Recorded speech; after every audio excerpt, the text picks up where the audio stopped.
Hello, everyone. Thank you for joining us today for our webinar, CyberCom Insights, Federal Identity and Access Management. I'm Kim Howard. I'm the Federal Marketing Manager at CYBERCOM, and I'm very excited for the panel that we have with us today. We are honored to have Brigadier General James Haynie of the U.S. Cyber Command in the Intelligence Directorate and Deputy Commanding General for Mobilization Force Generation Installation. The General will be joined by Jean-Paul Bourgeot, who is the Federal CTO at GuidePoint Security, and Paul Ehrenheim, who is the Senior Vice President of Federal here at CYBERCOM. Before we turn it over to Jean-Paul to get us started, just a couple quick webinar housekeeping notes. We do have a Q&A module at the bottom of your screen. We encourage you to ask questions throughout the presentation.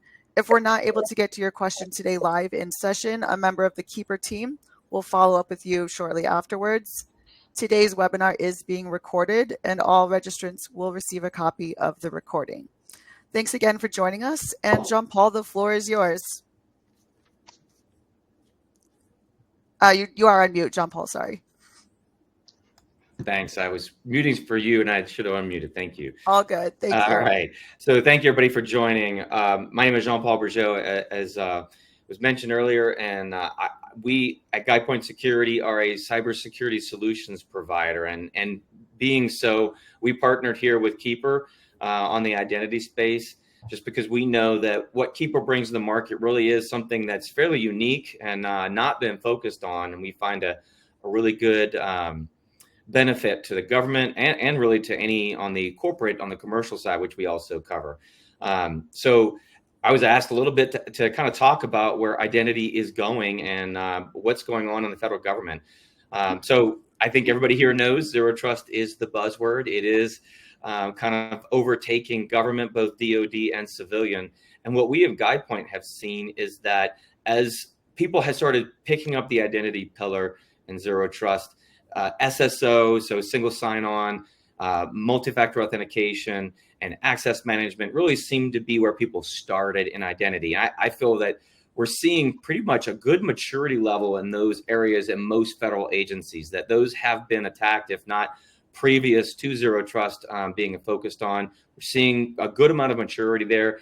And we're seeing now that agencies are looking to the next step of maturity in protecting the integrity of the user credential and really protecting the blast radius that could happen if a credential has been stolen. And for the most part, the biggest part of that protection of blast radius is around administrative functions. So Keeper Security helps prevent that credential theft. That's one of the key components of what they brought to the market by focusing on unsanctioned accounts and making sure that people manage those credentials well. But now they're bringing out the privileged access management, which is really where the government is going in protecting that blast radius for if a potential credential theft has hit us. So that's what we're seeing. And I was asked to kind of bring that level set to where we were. And I'm going to open it back to Paul and to James. You guys want to introduce yourselves and kind of talk a little bit about where you see the government going in identity as well. Sir, you want to go first? Sure. So, hey, guys, thanks for having me. Yeah, we're looking at DoD when we're starting to see basically how do we get the access? And the biggest thing, which I really like your phrase there, blast radius, meaning, all right, a credential is compromised. How much damage can that person do with that credential if they're able to get into the system?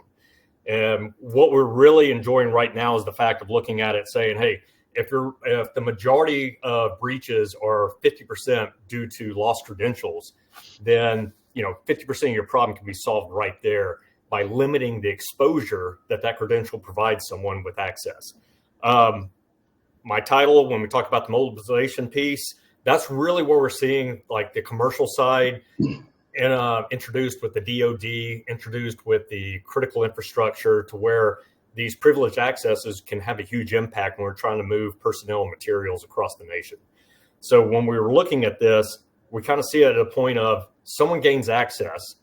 What does that network look like now? Can they only see what they have access to? Can they get a broader picture of the entire network and where those doors may actually open?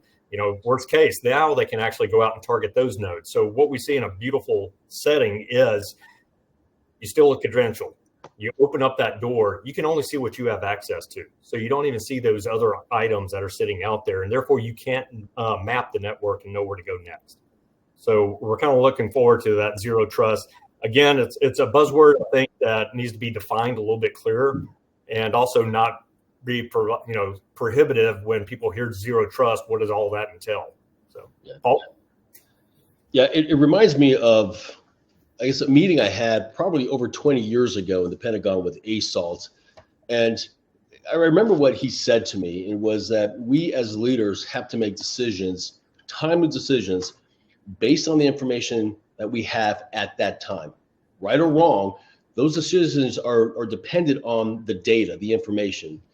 And if we fast forward to today, and the importance of data, and we talked about the blast radius, and sir, you talked about compromises, and roughly 80% of compromises today are caused or a result of poor credential management, password management, and human error. So how do you mitigate that? But if we look at the threats and what we're trying to prevent, it's not just hackers breaking in or countries breaking into our environments, but it's the prevention of theft, but also what I call the poisoning of data.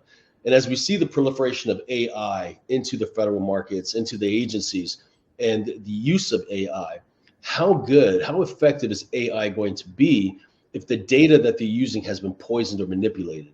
And this is where privileged access management and the prevention of hacking or breaking into an enterprise is critically important. And you got to have that capability all the way to the edge in a privileged environment.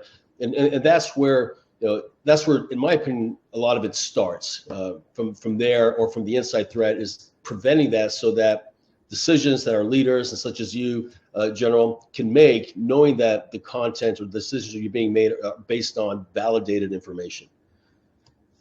No, you're absolutely right. Because, we talk about data being the oil, the next generation of oil. I look at more as fuel, because it's going to power all these models that we have currently right now. And not necessarily you have to steal the data out, or if it's been swiped, but if it's been changed, now there's doubt in the model. And if there's doubt in the model, now there's going to be doubt in the decision. So being able to keep control over that, and, at the same time, if there is a compromise, being able to backlog, trace, where did that compromise take place? What data was effective? Being able to rewind, start over again, because, as we talk about these timely decisions that are being made, if the model's bad, now the decision is going to be bad. So now we have to figure out, how do we protect that data when we make those decisions going forward? Additionally, we talked about AI, because we can't have a IT or cyber conversation without talking AI. We'll talk about that at the end, like when we talk privileged access management, and how does that role occur when you're talking something as large as a DoD network or another federal agency. When you have multiple logins, you're trying to track someone inside the noise of just daily operations. Yeah, and talking about what you just mentioned, I want to bring the three of us said things that I want to bring all together. So I talked about the blast radius, you noted that, and then you said, what does zero trust even mean? And then Paul talked about making timely decisions and having to make those in tough situations. I think all of those things all tie together. The way we limit blast radius is that zero trust. Well, what is zero trust? Zero trust is saying, I don't care if you have the right credentials. That's not what's important to me. What's important to me is, do I have enough information to know that not only you're the right person, but is everything good? Am I seeing anything wrong? Do I give that privileged access management to an administrative function right now to this correct credential? Or do I have some suspicions that something's wrong with the system, the user, the device? Is that credential potentially stolen? And that's how you limit that blast radius. And that's what zero trust really is about. It's saying, I'm not trusting unless I can understand the playing field and understand right now what's going on and make a decision of access that's greater than my policy and my credential combination. So I think tying all three of our comments together, that's really where we're at. And that's where something like privileged access management limits that blast radius, as you mentioned. And I think zero trust ties into that, because you can have a privileged access management system that says, okay, you have the right credentials. I'm looking at the greater picture of, hey, that credential is doing some things, that device, something happened there, and I've got a note there. I've also got okay, no, you can't have access until we can resolve some of the risk that I'm assessing in that situation. So I think all of that, everything we're talking about is actually tying together. Yeah, no, absolutely. And, when you're talking about how do we tie all this together and that privileged access coming in, like you said, it used to be the fingerprint of the person that was trying to log in with the basic credential skills. Now we're taking it one step further to that DNA. Where's the IP address coming from? What's the configuration of that laptop? Everything that we can actually keep controlled and hidden is not going to be used to justify and, like you said, further credential that individual. Yeah, that context, right? Context now matters. So we can collect that context. We need to use that context to grant additional access, or even sometimes initial access. Right. Yeah, and that's where PAN really helps enforce the zero trust architecture.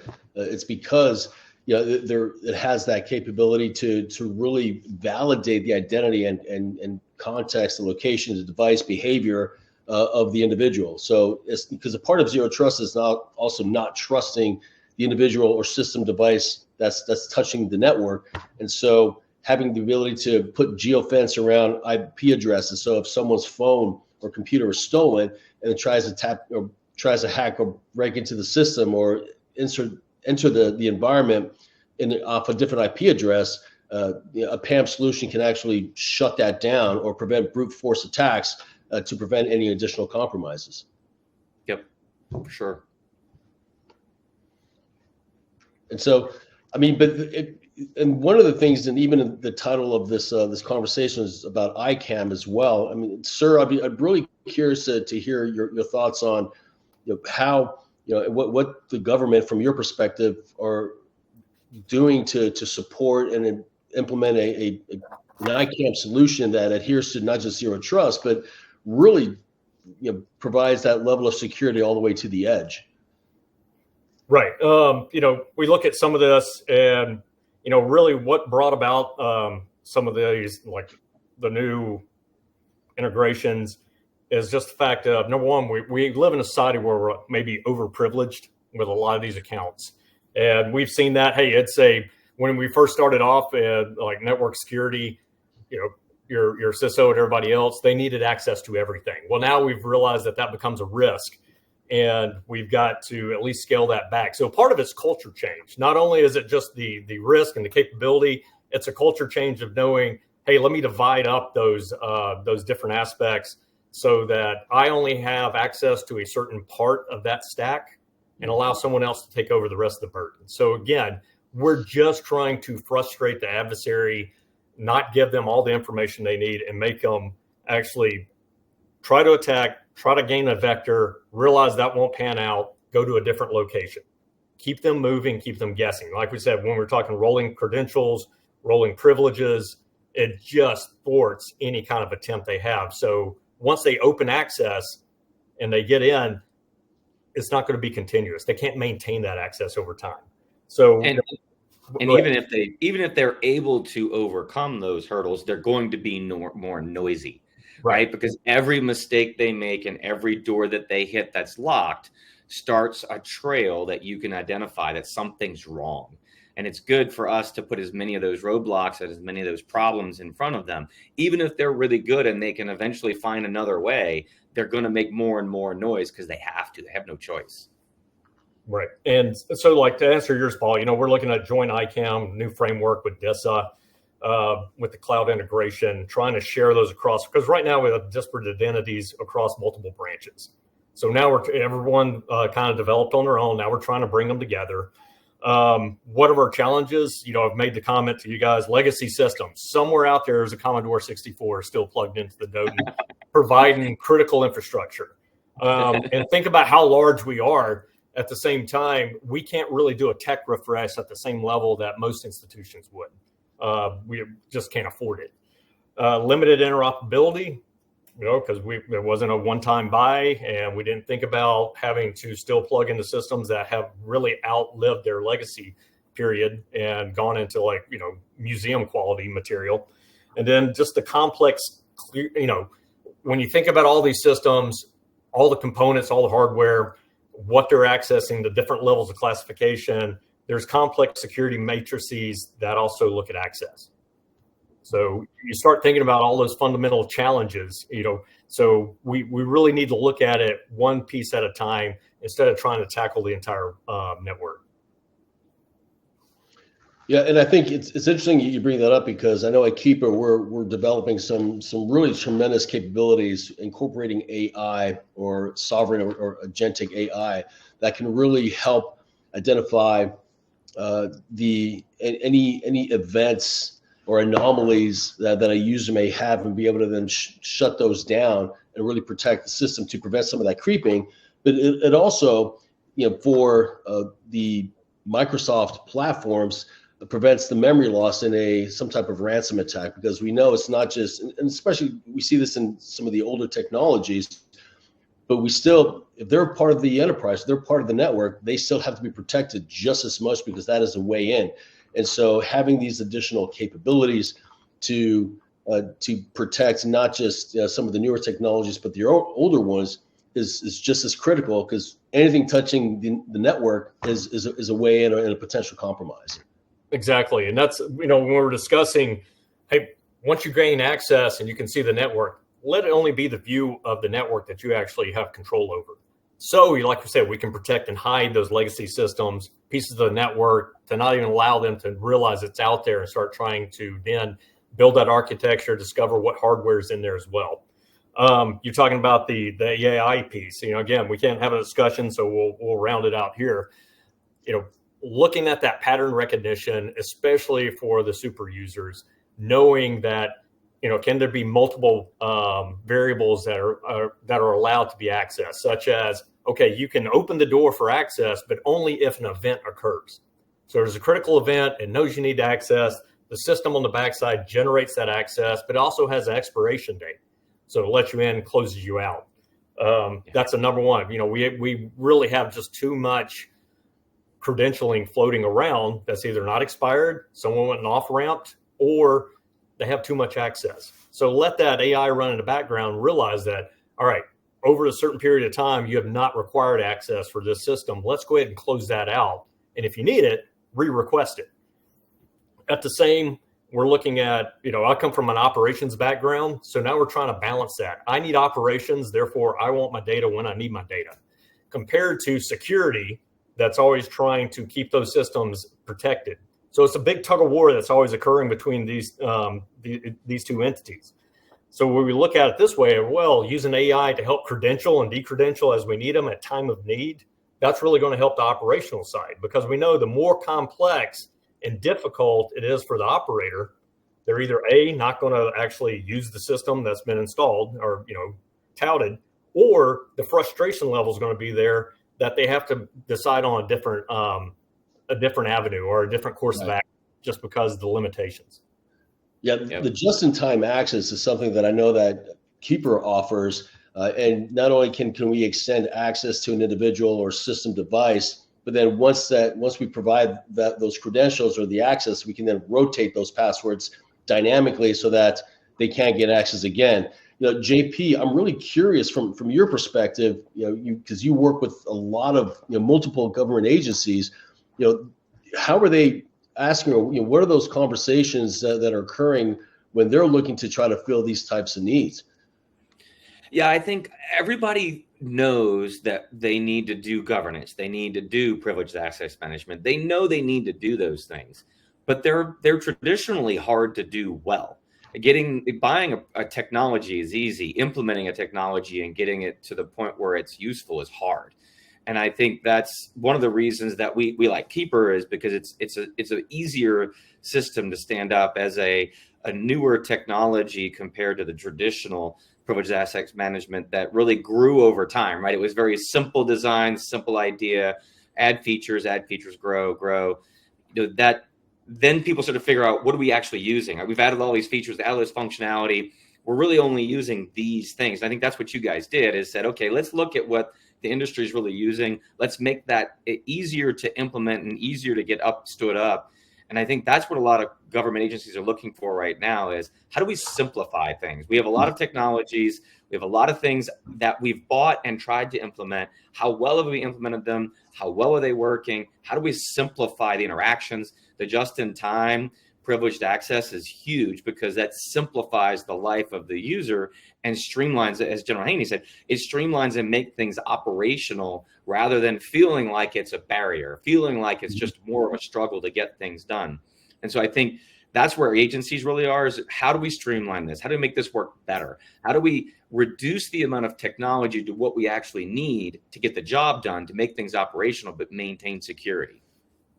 Yeah, you make an interesting point, because what we've seen that there are a lot of inherent risks with legacy PAM and on-prem PAM solutions, and having a cloud native capability, it does create the environment where it's non-disruptive to the current infrastructure when it's being implemented. It's non-disruptive, and certainly there's no risk by implementing this, and no additional cost to that as well. And the fact that you can ramp up quickly is also another value proposition. What we've been hearing is that a lot of times the full PAM solutions are not being implemented, thus creating or contributing to a compromise, because they haven't fully invested in it. Whereas, and that's an important piece, regardless of the PAM solution. Implement the whole solution so you can take full advantage of the breadth of capabilities that solution has to offer. And to your point, it's important to make sure that you have that type of solution with the governance, and to be able to manage the risk that comes with managing the passwords, how to rotate passwords. I mean, those are all critical points. So thank you for that. Well, and I think one of those things you say rolled out is sometimes people will say, well, we rolled it out for these particular applications that we've deemed critical, but it was so difficult. We'll get to these others over here. We'll get there eventually. And they end up never really being enrolled into the PAM solution. And they end up not having that functionality over time. But yet the box is checked, right? We've implemented PAM. We got it up and running. No, you didn't. You have a very small sliver that you deemed critical, but because of the difficulties and the struggles, and you didn't do it over here. And that's, like you just said, implementing it holistically across the entire environment is the key. And it's really about getting it to everything that you possibly can as simply and easily as possible. Right. And sir, I know that from your perspective, you're wearing a couple different hats. How is it that on the mobilization side, you see the importance of having some capability that can get pushed out all the way to the edge in a perimeterless environment, because you're dealing with multiple organizations that are supporting the mission, and how that's being managed. Yeah. So, when you start thinking about like the mobilization piece, so like I said, I started off with critical infrastructure, power, water, fuel, everything that you need that's provided by either commercial or pseudo state-owned organizations, all the way down. So, how do we ensure that as you're connecting to commercial entities, commercial infrastructure, that could be your weak point. That could be your vulnerability that actually allows access. So, when we think about this, you think about the whole ecosystem of what do we need. Some of these organizations may only have 1 or 2 security personnel. So it can't be a heavy lift and expect them to meet certain level of requirement when at the same time, you have a very large organization that can barely keep their hands on it as well. So, how do you cross-pollinate, and how do you maintain that access and level of security and find those vulnerabilities as far as what is my smallest entity or organization that's attached to me that may be my vector for entry? Yeah, that makes a lot of sense.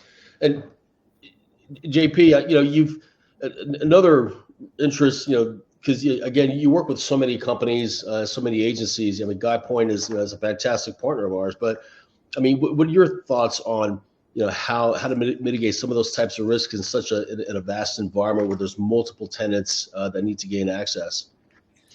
Yeah, it is difficult, and General Haynie specifically pointed out, when you have these critical infrastructure areas with limited security folks to manage it, you need it. What you need it to be simple enough that operations people can use it, can operate it without having to have specific security folks that are doing that work. So it's got to be allowing enough people to have that functionality. And what we see is that there needs to be a blending of security infrastructure so that they're working together better.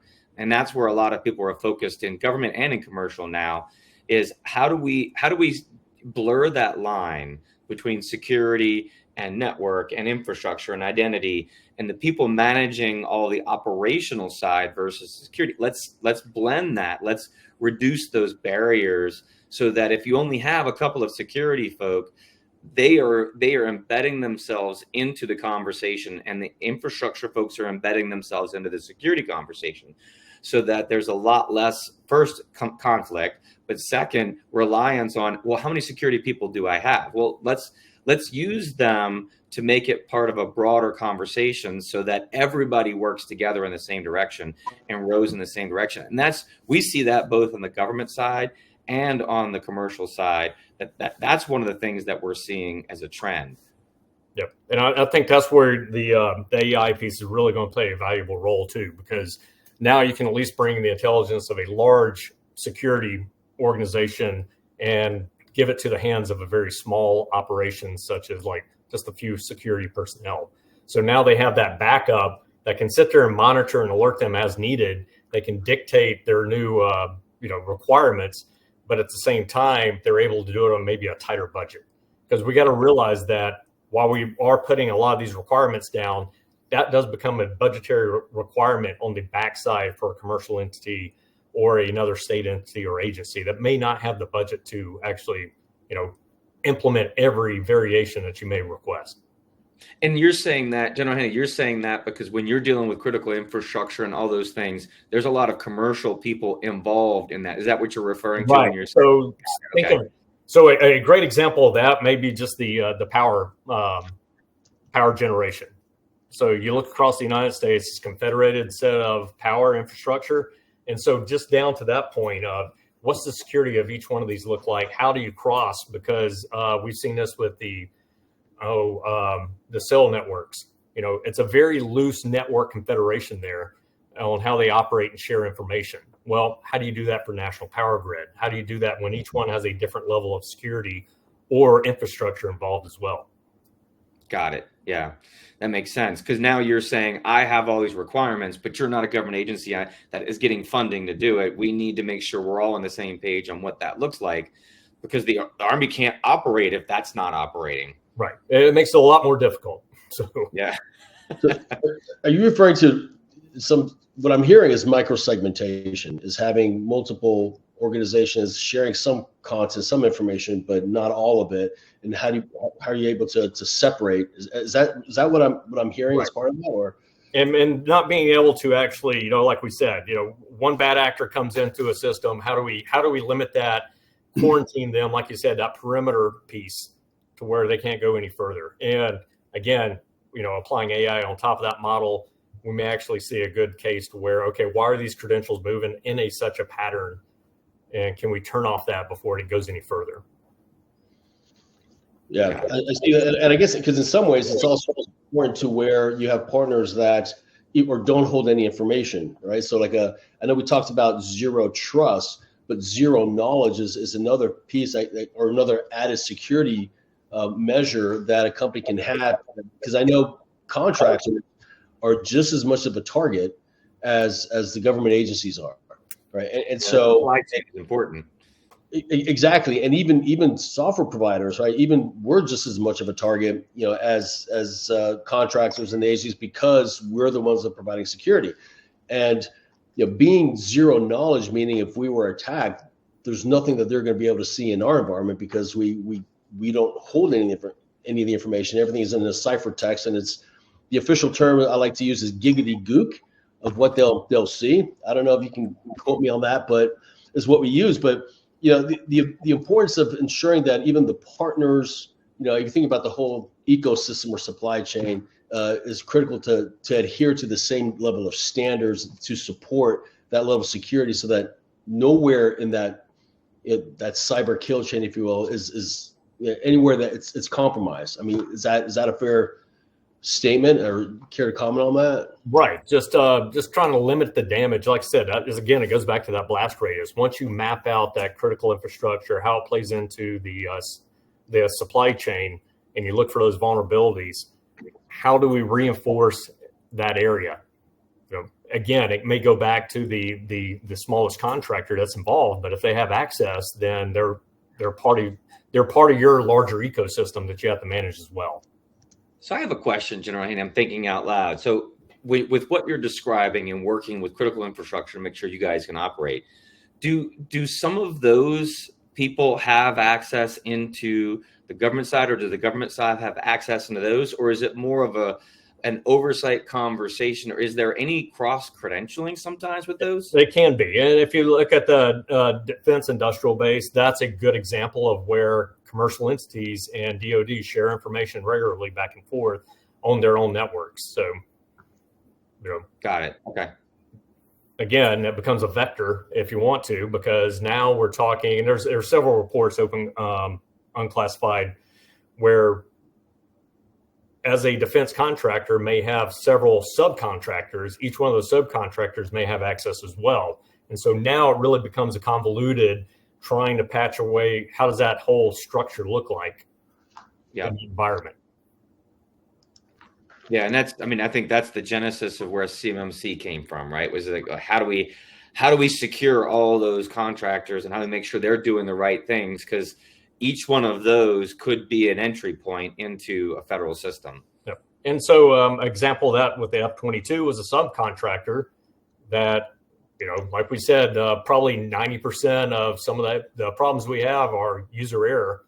They clicked on the link, it downloaded malicious code, and it was able to get in through the network.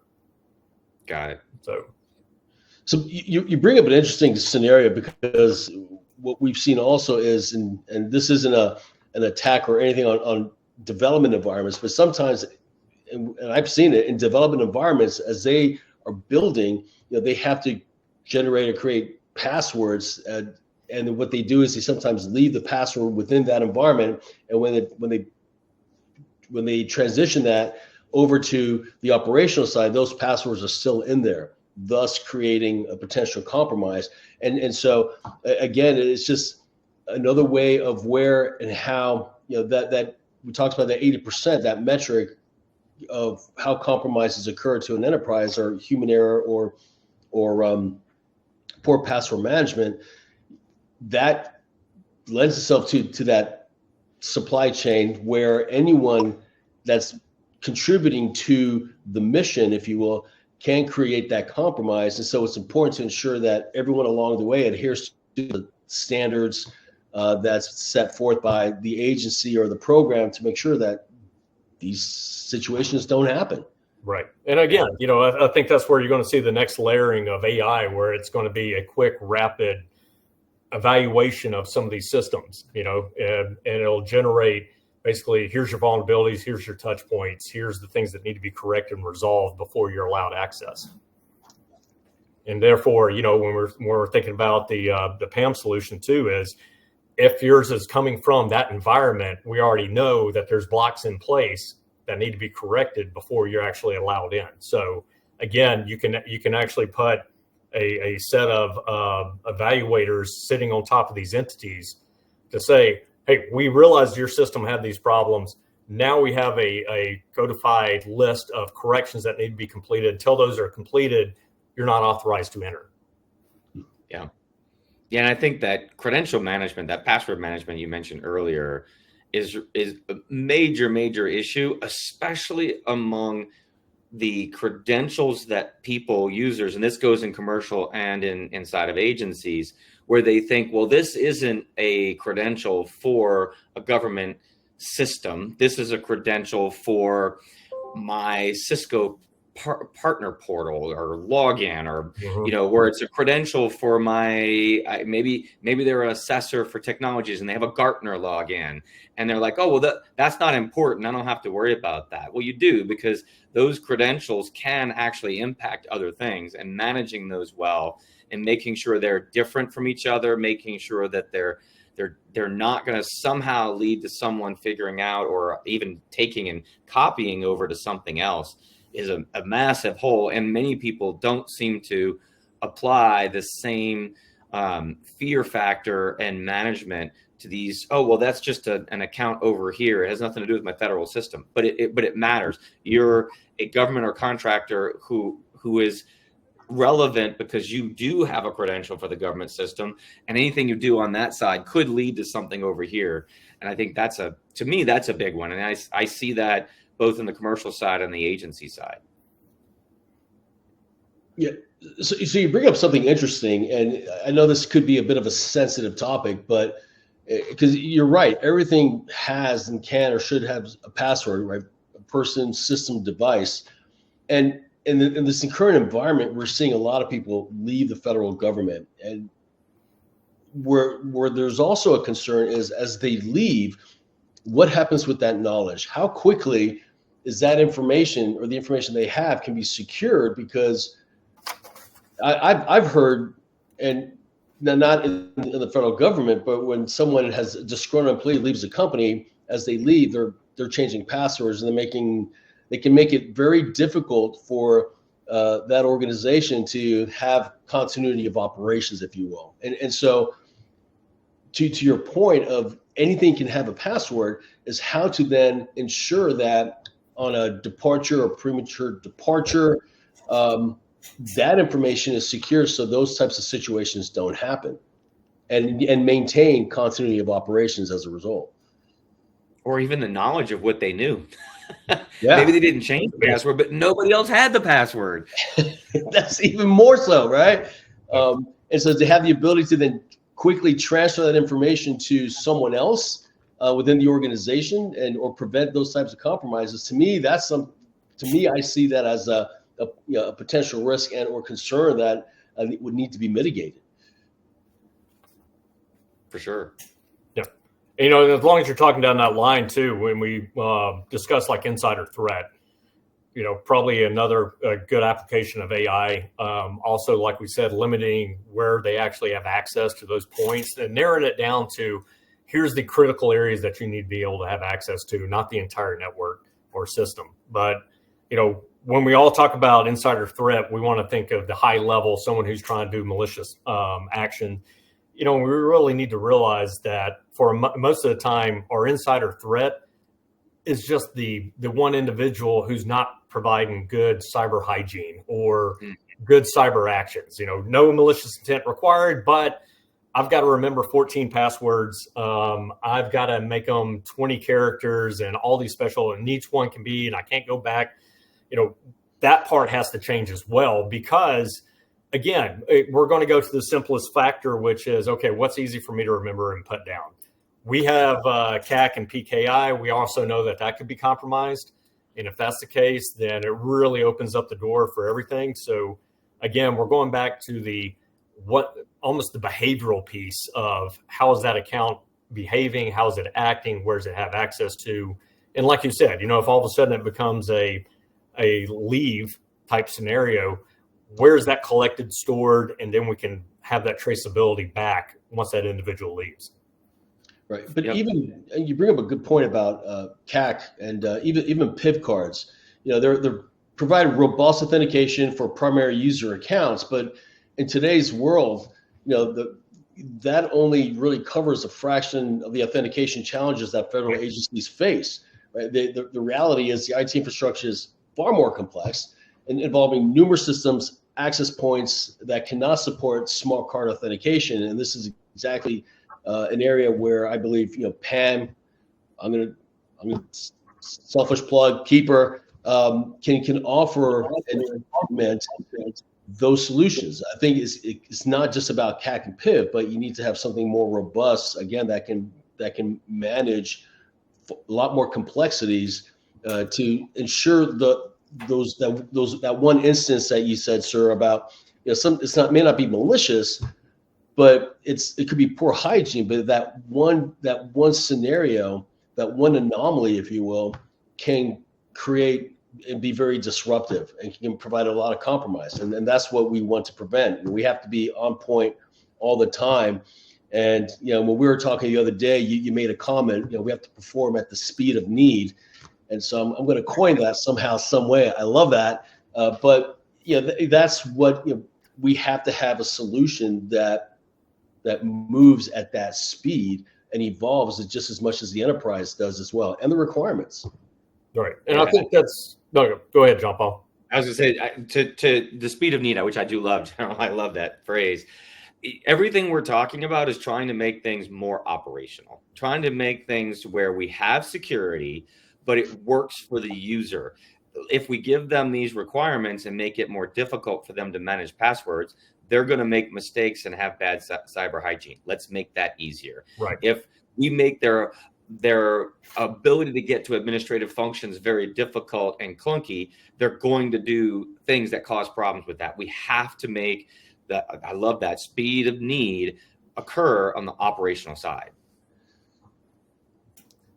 No, absolutely. Because like we said, it's as soon as it becomes difficult or long or lengthy, the latency is there.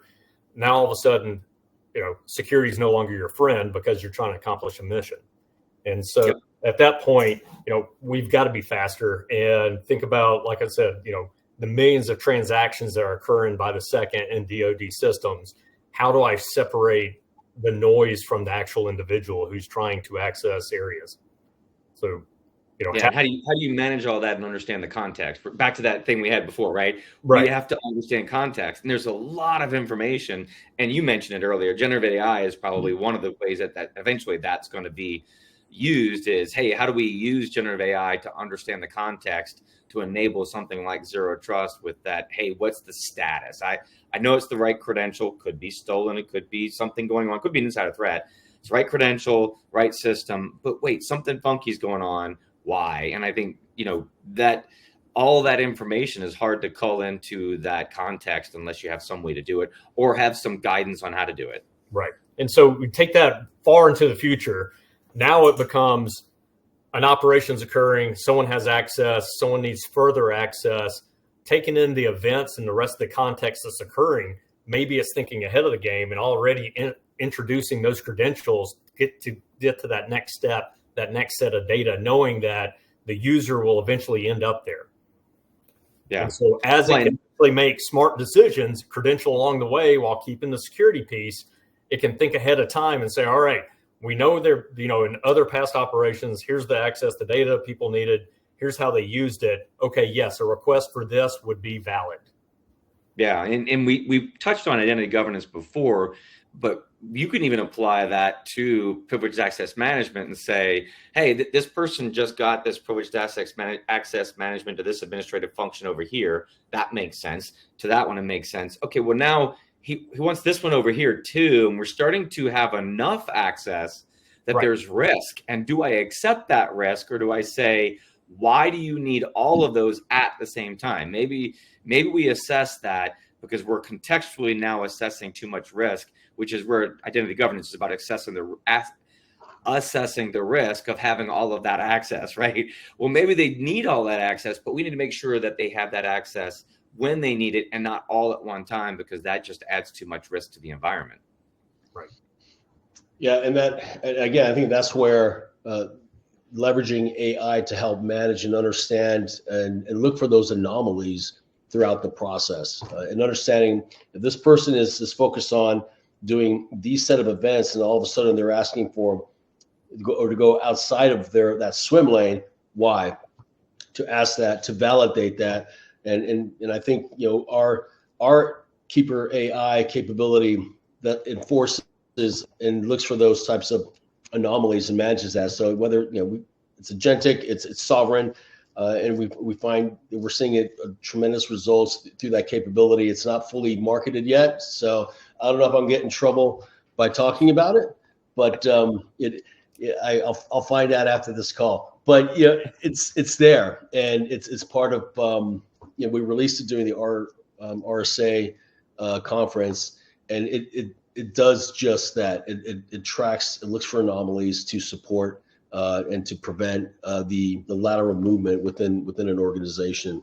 And it's exciting capability. So another selfish plug, but with that, I'm the other part I'm really interested in is, how, or what's next? What is it that, we need to, from a government agency perspective, what is it that they need to evolve to or move to be better secured? How to be better with insider threat, how to be better with the password management, and to prevent these types of compromises. What do you think can be done so we can be more secure? And to me, most importantly, is to prevent the poisoning of data as we continue to try to find ways to leverage AI. Because to me, that's one of the biggest threats we face right now, is the poisoning of data within our environment. So what are your thoughts? And this is JP and General, for both of you, that we need to do to get to that point so we can be better and more secure.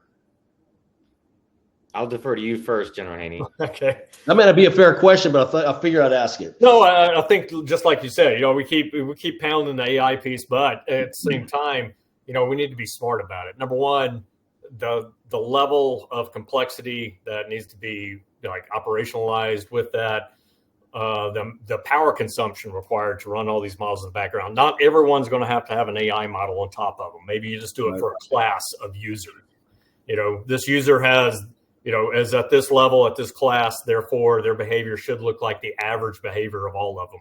Save those individual overwatches for your more privileged access users, because that person becomes the target now. Once I realize who the high-ranking authorities are when it comes to the privileged access, who has the most access, those are the personas I'm going to have to protect. High value target, yeah. So that's a high-value target for us. So we're looking at that sense, again, streamlining it, being able to, again, like we talked about, that speed of need, rotate those keys and access control points to the point of, hey, it realizes it's me coming in. It generates a new key. I'm in. When I'm out, that key dissolves. It goes away. It's not stored anywhere.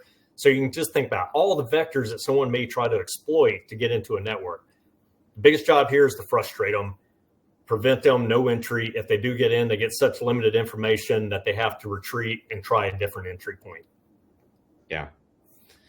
Well, I wanted you to go first because I'm going to go down a little bit different track than we've had so far. And so, Paul, I think what's going to be interesting, and I think where I'm looking for where we're going to be going, is trying to understand our data better for multiple reasons. One is when you start talking about, and we went all the way down the generative AI, so I'm going to hit a little harder, is when you start asking generative AI questions, you don't want someone in this group asking a question and getting answers outside of their sphere. Because now you have a credential that has access to things it never had access to and shouldn't. But the model didn't know that I'm only going to answer in that person's sphere. So we've got to understand our data because we want that generative AI to have access to all the data to answer any potential question. You don't want to have to run so many different instances of generative AI just for specific use cases. That gets expensive, that gets problematic.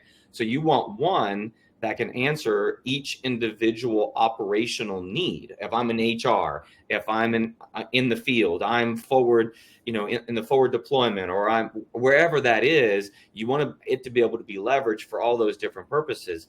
But you need the credential to then tell the generative AI who I am and what I have access to. And we need the data to be understood so that when it answers appropriate to that specific person's operational need. And the only way we do that is to match the data and the classification, understanding of it to the person. In the past, we managed that through access to applications, right? I have access to this application, has access to that data. And we didn't have to classify data individually. It was just what data is used for what applications, and that person has access to it. Well, now we're talking about a completely different paradigm. We have to understand our data, no matter where it's being consumed, so that we can make sure this person has access to the right data when it's going through a system that has access to everything. And I think that's a really interesting part of how we're going to match credentials to actual data and understanding our data to do that. Yeah. And you know what you nailed on too is the fact of when we have all our sensors, everything out there collecting that data. And the fact is, I only need to see the portions that I'm actually privy to, and not even see what is actually out there as well. So it's not the point of I don't have access to this data. It's like, hey, there's more out here. You can't read it. It's the fact of you don't even know it exists. Mm-hmm. Right. And so, like you said, if you do go down the generative AI, I'm a recovering data scientist, so I didn't go down this road. So I'm hitting your I didn't want to make this a data science webinar, but you know, when we start looking down that controlled access piece of, hey, I need that solution, but I only need the model to use this portion of the data, like you said. So now I'm not data spilling to someone who maybe not cleared. They don't have the credential, or it may convolute their response. Yeah. Well, and there is a positive too, right? I've been in conversations with some organizations that are doing generative AI. And one of the things that I've hit in confidential computing, which is really interesting, is the ability to leverage generative AI to give answers to questions, but never allow them access to the data that, like, let's say you have a question and it's an operational question, but you don't want them to know what happened with all these other operations that are in the past. But we want them to be used and leveraged to answer a question of what should I do in this situation.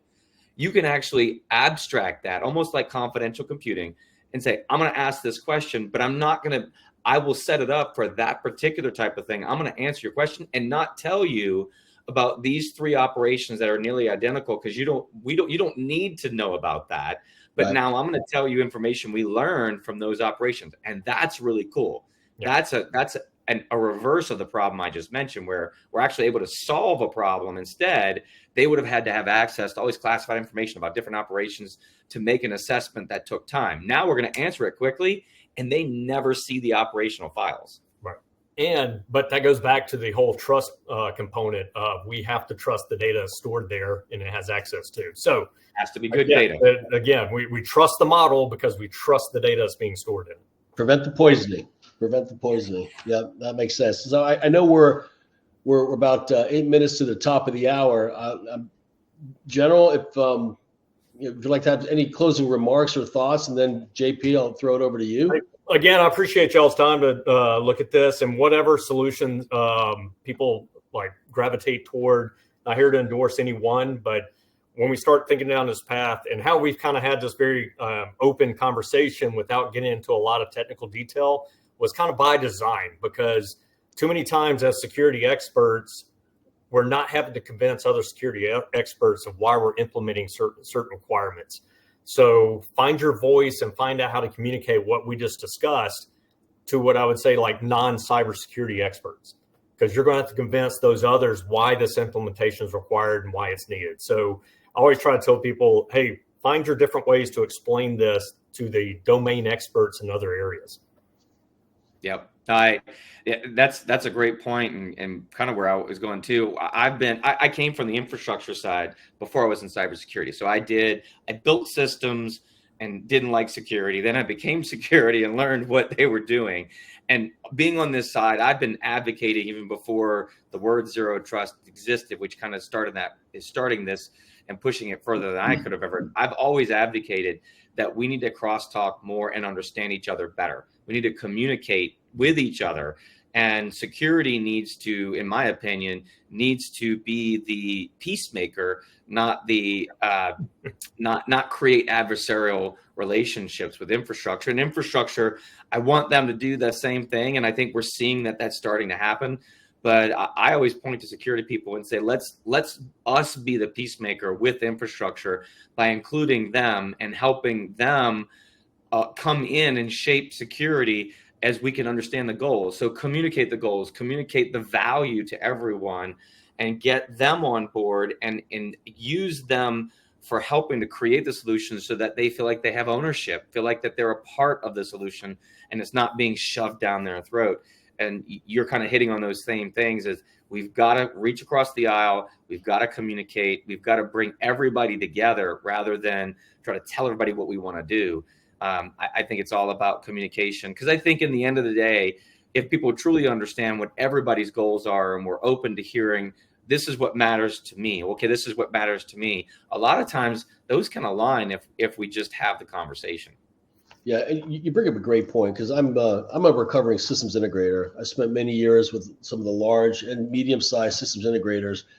And at the end of the day, when I look at all the projects that we're doing, it comes down to how do we leverage the data and how do we secure the data.